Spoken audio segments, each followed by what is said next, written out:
Welcome to this deep dive. Today, we're going to be looking at Success by Glenn Bland. Ah, It's a book yes. from 1972. Okay. Um, might seem a little dated, but the wisdom in it is timeless, Mm-hmm. and I think we can all agree with that. Absolutely. And our mission is to uh, extract some of the core principles that Bland lays out Mm-hmm. for achieving happiness and success in life. Right. So I think that's something we're all interested in. Oh, definitely. Very relevant for sure. So let's jump right in. Right off the bat, Bland makes this bold statement that anything you can conceive of and truly believe in you can achieve. Wow. He even gives examples like, in the past, people dismissing flying machines or electric lights as impossible because they simply could not fathom those possibilities. It's incredible how limiting beliefs can really hold us back. It's almost like a self-imposed ceiling on our potential. And what's so powerful about Bland's message is that he connects this to the concept of self-fulfilling prophecies, where belief becomes a driving force that influences our actions and the opportunities that we attract into our lives. Okay, so Bland talks about natural laws of success, Yeah. suggesting there are these universal principles governing achievement, kind of like, laws of physics govern the natural world. Right. So are we to take this literally? I think it's more of a metaphorical framework, just like the way gravity dictates how objects move. There are these certain principles that, when understood and applied correctly, can have a profound impact on the course of our lives. Right. Things like cause and effect or consistency or focus. These aren't just motivational buzzwords. They're like fundamental patterns that show up time and time again in every aspect of life. Yeah, and Bland doesn't shy away from consequences either. You can skirt human-made laws, he argues, but these greater principles, you can't escape those effects. Mm. And this is where he uses that tightrope walker analogy. Too much focus on one area, Yeah. and you risk throwing everything off It's balance. such a vivid Yeah. analogy, isn't it? If you're constantly leaning too heavily into work or relationships or even our own personal pursuits, it creates instability. Hmm. Finding that equilibrium across all the different aspects of life is what leads to that true fulfillment. That's what we're all striving for. Right. Now, throughout the book, Bland attributes these laws to a creator or God, Hmm. and he leans pretty heavily on this concept. Right. So we're acknowledging that perspective here, but we won't be diving into any specific religious doctrines. I think that's important to acknowledge that because what's really crucial is to understand that everyone might have their own source of guidance on this journey. Right. It could be a higher power, it could be a deep-seated sense of purpose, or even just a connection to something larger than themselves. Right. And that's what resonates universally, Yeah. that underlying need for some kind of guiding force in our lives. Hmm. And ultimately, Bland's message is clear. Living in harmony with these laws, however you perceive them, leads to happiness and success. Right. So to achieve this alignment, he offers what he calls the success complex. Okay. It's like a four-step process. Think of it as a way to build a success-oriented mindset. I'm curious to hear more about this. I'm always fascinated by these practical frameworks that help people translate principles into action. Okay, well, the first step is what he calls the success doctrine. Okay. And he suggests flooding your mind with positive, success-focused material. Immerse yourself in inspiring stories, learn from those who've achieved what you desire, and, shift that inner dialogue to one of possibility. It reminds me of the power of affirmations, and how our subconscious beliefs play such a significant role in our lives.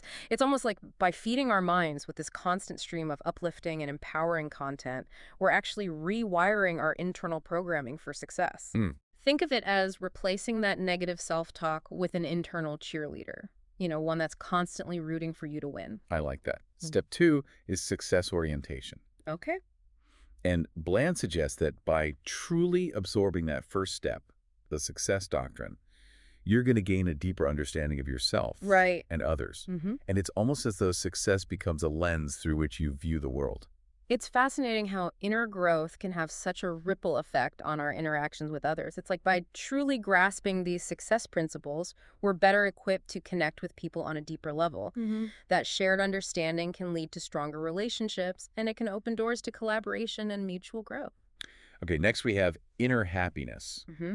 And Bland argues that living in harmony with these laws, these principles, creates a natural sense of peace Okay. that then radiates outwards. So it's not about chasing happiness, but rather It emerges as a natural byproduct of aligning our lives with our values and our beliefs. It's about crafting a journey where every step we take contributes to our sense of purpose and contentment. Okay, and finally we reach the fourth step, being goal-oriented. Okay. And Bland believes that by integrating the first three steps, success inherently becomes the driving force in your life. Mm-hmm. And the smaller details sort of kind of manage themselves. It's like you've got this internal compass guiding you effortlessly towards your goals. It's such an interesting concept that cultivating this strong inner foundation can unlock this intuitive ability to navigate towards our aspirations.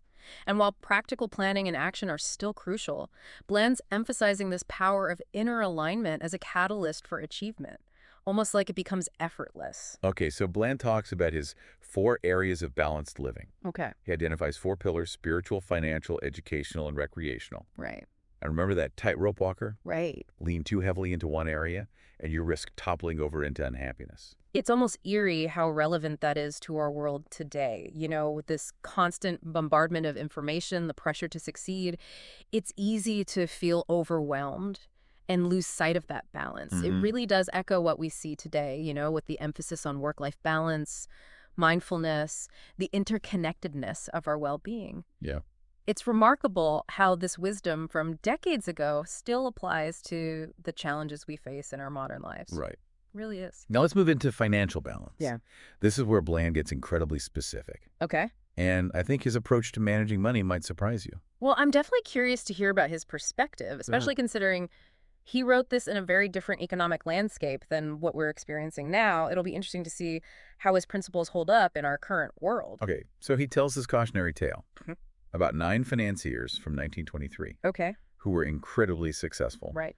And within a decade, most of them met tragic ends. And he uses this story to illustrate the dangers of an excessive love of money, how it can lead to imbalance and ultimately unhappiness.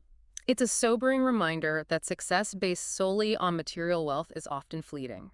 It compels us to consider the question, what truly constitutes a successful life? Is it just about accumulating wealth? Or is it about crafting a life filled with purpose, meaningful connections, and a sense of contribution to something greater than ourselves? Okay, and that brings us to Bland's concept of the 30 golden minutes. All right. So he advocates for a daily ritual of quiet time dedicated to reflection, planning, and connecting with either a higher power or your own inner guidance.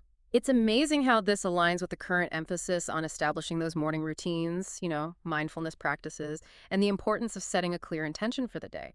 It's almost like Bland, decades ago, already recognized the power of starting each day with a sense of purpose and clarity, almost like priming ourselves for success. He actually shares his personal shift from these rushed mornings to a more deliberate, peaceful start to his day. He really emphasizes the advantages of waking up early, getting ahead of the day, fostering creativity, and setting that positive tone right from the beginning. It serves as a valuable reminder that taking charge of our mornings is like taking charge of our entire lives. We're setting ourselves up for success by prioritizing our well-being from the very moment we open our eyes. So next up is mastering human relations. This is where Bland presents 12 principles for working effectively with others. Okay. I want to share a few that really resonated with me, and I think they'll resonate with you too. I'm eager to hear which ones you've chosen. It'll be fascinating to see how principles from a different era can be applied to our modern interactions and relationships. Okay, well, one principle is the power of genuine appreciation. Hmm. He argues that everyone, regardless of their position, craves that acknowledgement for their work. He even suggests going the extra mile with those who might seem resistant to appreciation. Showing patience and understanding, treating them as if they were already the person you want them to become. It's like a reverse psychology of kindness. That's a beautiful concept. To embody the qualities we want to see in others can actually influence their behavior, create more positive and collaborative environment. Right. He also emphasizes the importance of listening. He considers it one of the greatest compliments we can give someone. Absolutely. Active listening is so crucial in today's world, where distractions are everywhere and genuine connection can feel so elusive. Right. By truly tuning into what others are saying, not just waiting for our turn to speak, we create this space for understanding, empathy, and collaboration. And he also emphasizes focusing on solutions instead of dwelling on problems. Okay. He uses this great phrase: when you're facing a challenge, instead of asking, "Why did this happen?" ask, How can I make this better? It's all about shifting that perspective from complaining to taking action, moving from feeling like a victim to empowering ourselves to find solutions. Right. Another principle he focuses on is being generous with praise for others. He believes acknowledging achievements, positive qualities, not only boosts morale, but also creates this supportive environment where people can thrive. Yeah, positive reinforcement is a powerful motivator. By celebrating each other's successes, we foster a culture of appreciation and inspire those around us to strive for excellence. He even says praise is like perfume. Use it sparingly on yourself, but generously on others. I love that analogy. It's so memorable and captures the essence of that principle perfectly.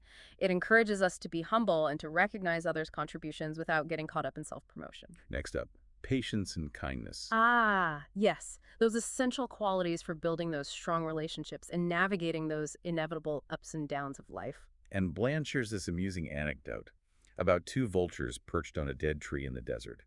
And the caption just reads, "Patience, my friend, patience." It's a lighthearted way to illustrate a profound truth that patience is indeed a virtue, especially in a world that's so fixated on instant gratification. And when we combine patience with kindness, we cultivate an environment of understanding, forgiveness, and compassion, all essential for fostering those deep and meaningful connections in our lives. He also emphasizes the importance of being fair and just in our dealings with others. Of course. It's a principle that resonates deeply in today's world, where the conversation about social justice and equity is becoming increasingly prominent. Exactly. He believes we're all inherently sensitive to any kind of inequity, and we naturally resist unfair treatment. He suggests creating an environment where everyone feels valued, respected, and given a fair chance to succeed. It aligns with this growing awareness of the need for inclusive and equitable systems in every aspect of our lives, our workplaces, our communities, and our society as a whole. Another principle is giving and receiving constructive criticism gracefully. This is where emotional intelligence plays a key role, both in delivering feedback in a way that's respectful and solution-oriented, and also being open to receiving criticism without getting defensive or shutting down. Bland seems to suggest that this willingness to learn and grow from feedback is crucial for achieving success. Right. He even acknowledges that the only people who never create problems are the ones who do nothing. It's those who take action, those who dare to try new things, who inevitably encounter challenges. He sees those challenges as opportunities for learning and growth. It's a good reminder that failure is an inherent part of the journey, and that through those mistakes and setbacks, we gain valuable insights, refine our approaches, and ultimately emerge stronger and more resilient. He reminds us that no one's perfect and that we all make mistakes. He encourages us to focus on being decent human beings, to strive to live in alignment with our values, and to offer support to those who might falter along the way. It's a powerful message of compassion and understanding, recognizing that we're all on a journey of growth and that offering grace and support to others ultimately benefits us all. He also highlights the importance of generosity, not just with material things, but with our time, energy, and support for others. Right. He believes true success involves contributing to something bigger than ourselves, making a positive impact on our communities and the world around us. It ties into the idea of servant leadership, that true leadership is about empowering others and making a difference in the lives of those we serve. And finally, he stresses the importance of a positive mental attitude. Mm-hmm. He believes that optimism is contagious and that by embodying a positive outlook, we attract good things to us. It circles back to the power of belief and those self-fulfilling prophecies we talked about earlier. By choosing to focus on the positive, we set the stage for success and attract opportunities that align with that optimistic mindset. He shares a funny story about twin brothers. One's pessimist and the other an optimist. Their father fills their stockings with horse manure as a prank at Christmas. The pessimist is devastated, complaining about the awful gift. But the optimist eagerly searches for the pony he sure must be nearby. It's a perfect illustration of how profoundly our mindset impacts our experience.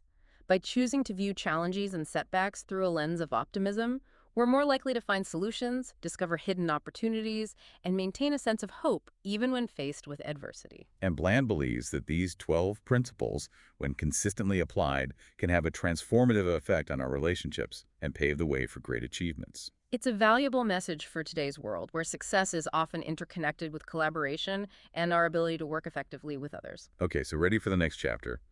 This is where Bland dives into the idea that opportunity is everywhere, waiting to be recognized and acted upon. It speaks to that entrepreneurial spirit, doesn't it? Success isn't about waiting for a lucky break, but about actively creating opportunities for ourselves, taking calculated risks and being prepared to seize the moment. Absolutely.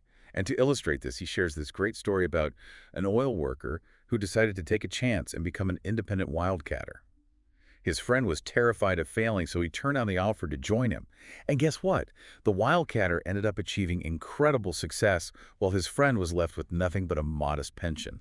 It highlights the potential rewards that come from stepping outside of our comfort zones, embracing risk, and believing in our ability to create our own opportunities. And it serves as a powerful reminder that fear can often hold us back from pursuing our dreams and achieving our full potential. Another story he shares is about a man who entered life insurance sales at 65 after struggling financially for most of his life. Wow.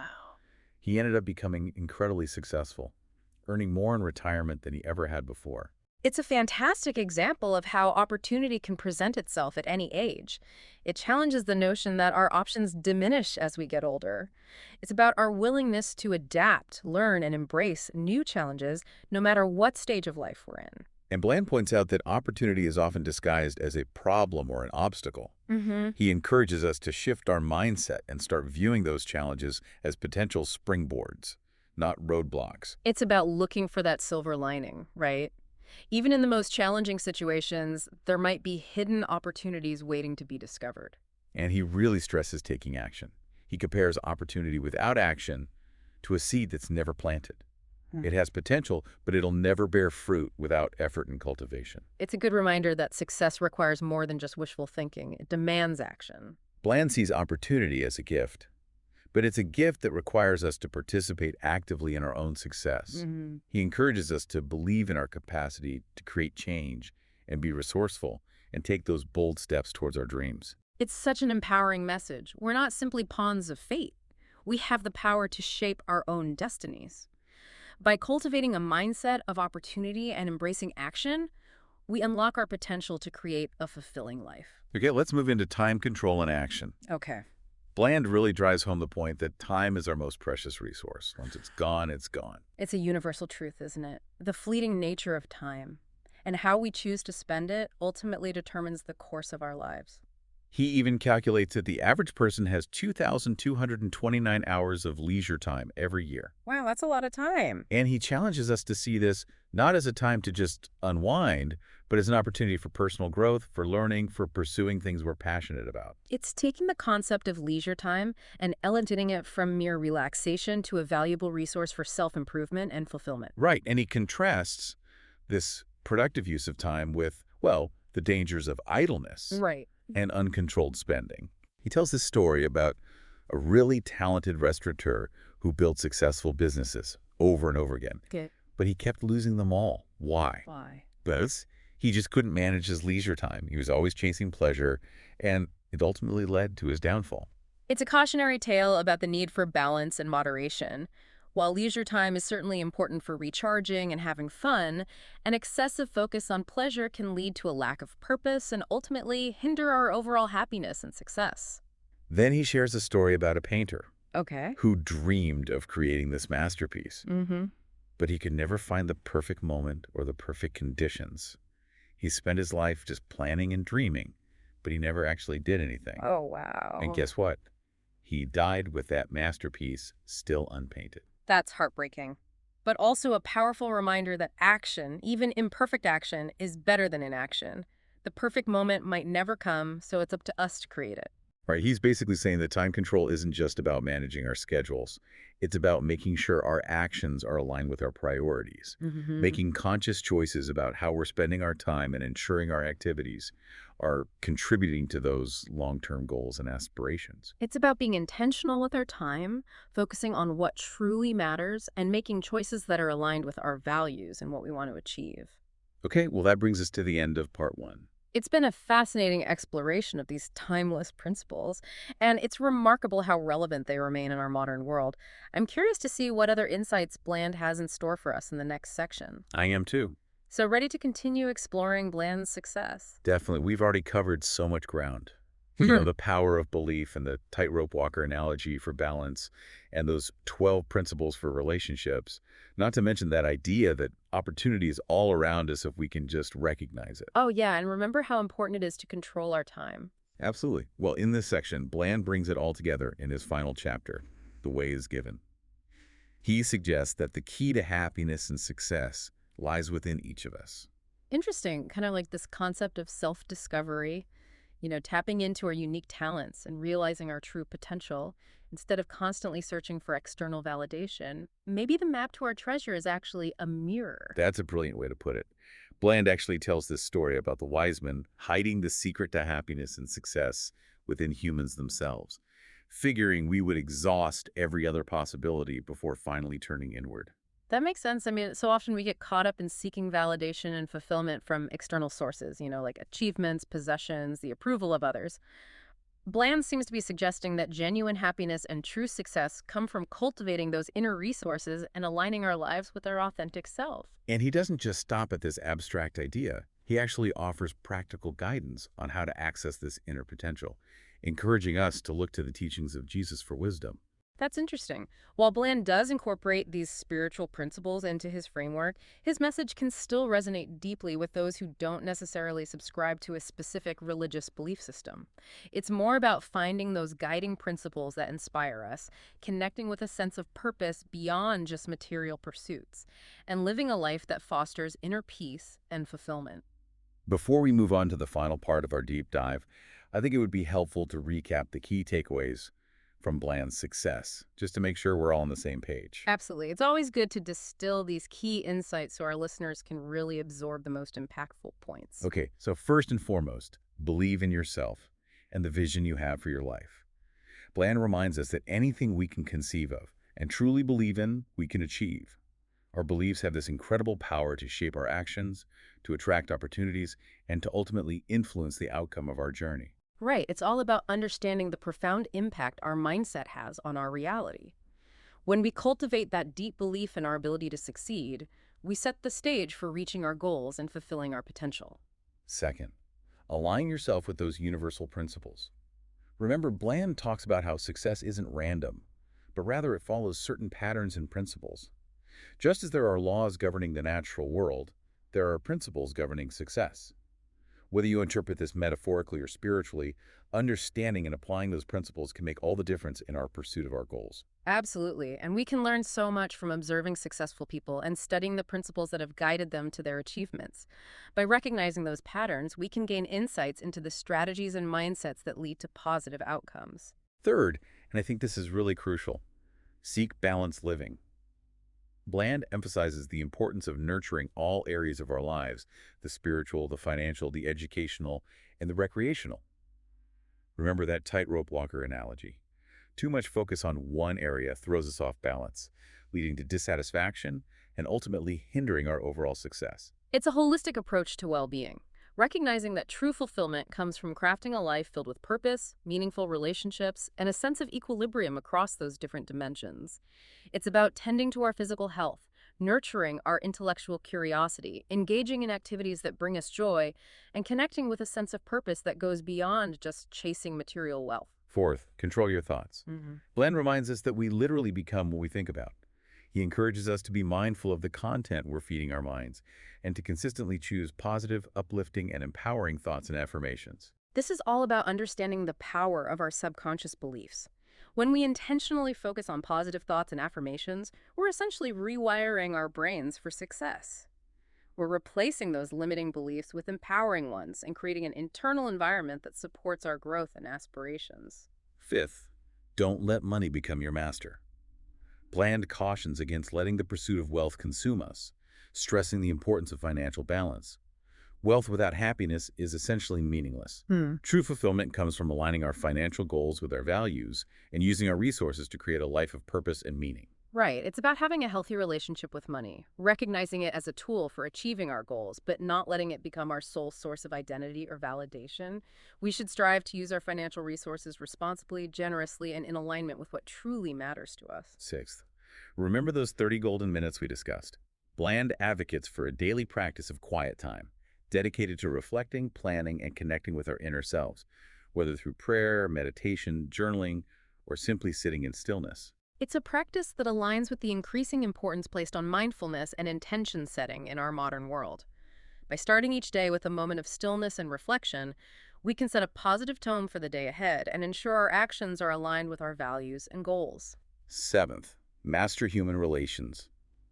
Bland's 12 principles for effectively interacting with others emphasize the profound impact relationships have on our success. Building strong, positive connections based on respect, empathy, and a genuine desire to contribute to the well-being of others is paramount. This involves developing our emotional intelligence, honing our communication skills, and approaching our interactions with a spirit of generosity and understanding. When we nurture those authentic connections, we unlock the potential for collaboration, innovation, and collective success. Eighth, recognize opportunity. Hmm. Bland reminds us that opportunity is constantly knocking at our door, waiting to be embraced.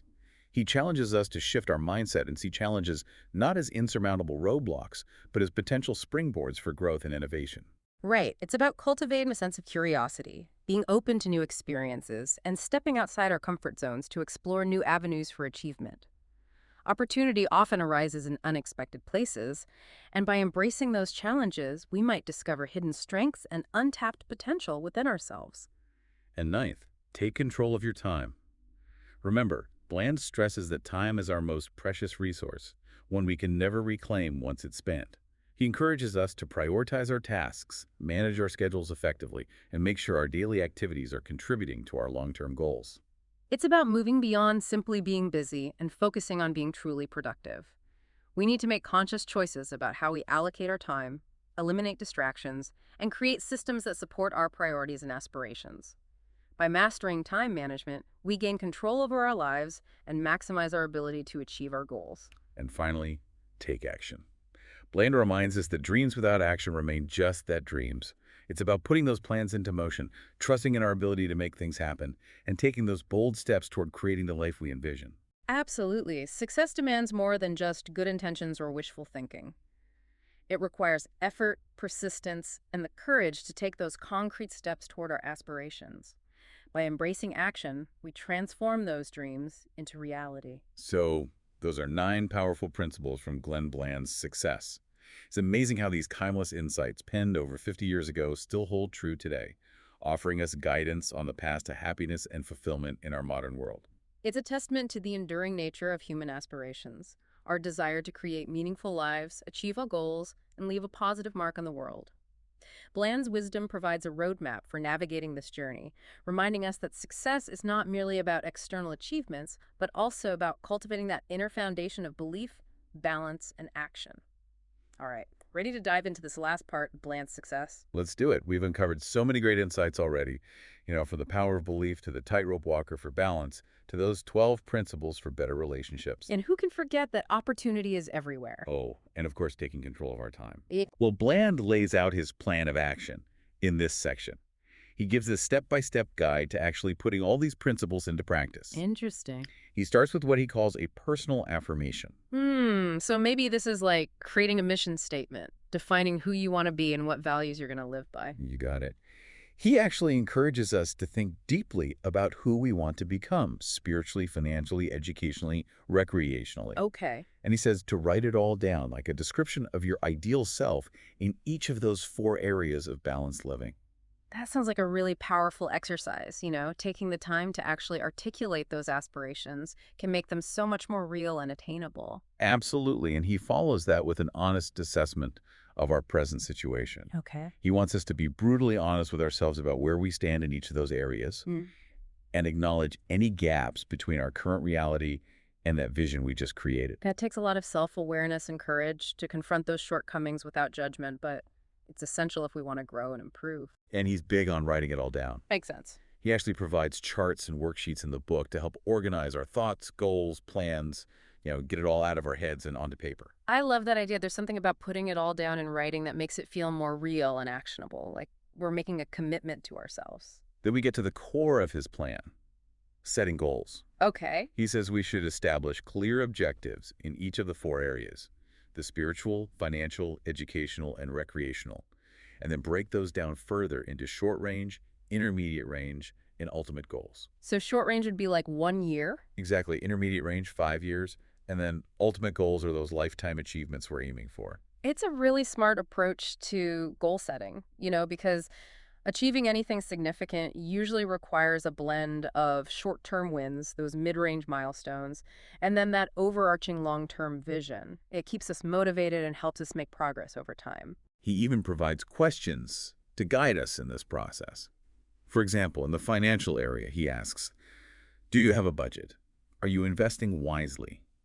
Are you giving back to your community? I like how those questions encourage a holistic approach to financial well-being. It's not just about accumulating wealth, but also about managing our resources responsibly and using them to make a positive impact on the world. For the educational area, he asks things like, are you actively learning new things? Are you applying what you've learned? Are you pursuing personal growth? That's a great reminder that learning shouldn't stop after we graduate. It's about continuous growth and development throughout our lives, whether it's through formal education, picking up new skills, or just expanding our knowledge and understanding of the world. And then for recreation, he has questions like, do you have a fitness plan?